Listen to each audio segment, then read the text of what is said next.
এবার লাইভে এসে অন্তর্বর্তীকালীন সরকারের উপদেষ্টা পদ থেকে স্বেচ্ছায় পদত্যাগ করল বহুল আলোচিত সমালোচিত আসিফ এবং নাহিদ। কোটা বিরোধী আন্দোলনের প্রধান সমন্বয়ক ছিল এই আসিফ মাহমুদ এবং নাহিদ ইসলাম। তাদের নেতৃত্বে স্বৈরাচারী শেখ হাসিনা সরকারের পতন হলে ডক্টর ইউনূসকে নিয়ে গঠিত হয় অন্তর্বর্তীকালীন সরকার, যেখানে জায়গা হয় এই দুই সমন্বয়কেরও।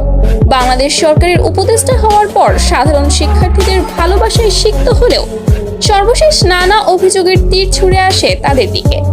কোনো অভিজ্ঞতা ছাড়াই অল্প বয়সে রাষ্ট্রের এত বড় দুটি চেয়ারে আসিফ নাহিদকে তেমন একটা মেনে নিতে পারেনি বাংলাদেশের সাধারণ জনগণ। সরকারের গঠনের কিছুদিন না যেতেই উঠে আসে এই দুইজনের নানা ব্যর্থতা। গত কয়েকদিন আগে বিদেশি সাংবাদিকদের দেওয়া এই দুজনের এক সাক্ষাৎকারকে ঘিরে রীতিমতো সমালোচনার ঝড় বয়ে যাচ্ছে সোশ্যাল মিডিয়ায়।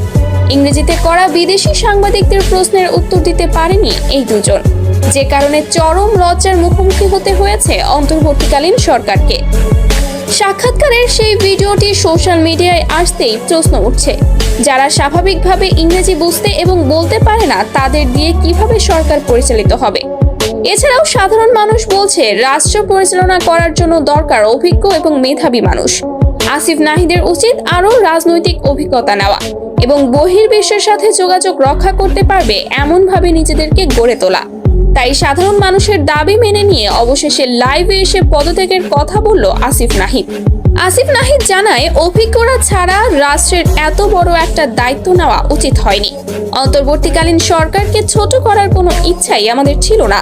আমরা দেশবাসীর কাছে ক্ষমা চাইছি। আগামীতে সবকিছু বুঝে শুনে রাষ্ট্রের দায়িত্ব গ্রহণ করব। আশা করি তরুণরাই পারবে উন্নত বাংলাদেশ গড়ে তুলতে।